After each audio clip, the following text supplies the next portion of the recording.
This is Code.org.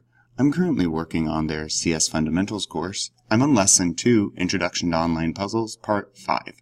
Trace the path and lead me to the silly pig. Avoid TNT or feathers will fly. Oh, okay, because then ouch. Alright, so let's see. I need to move forward 1, it looks like.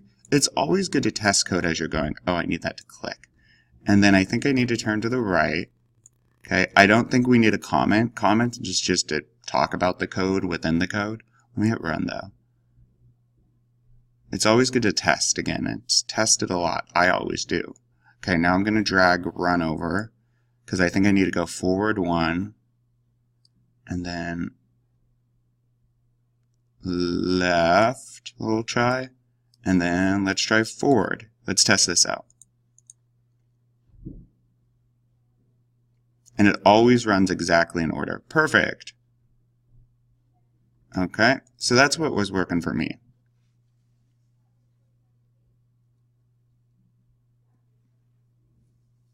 All right, let's keep going.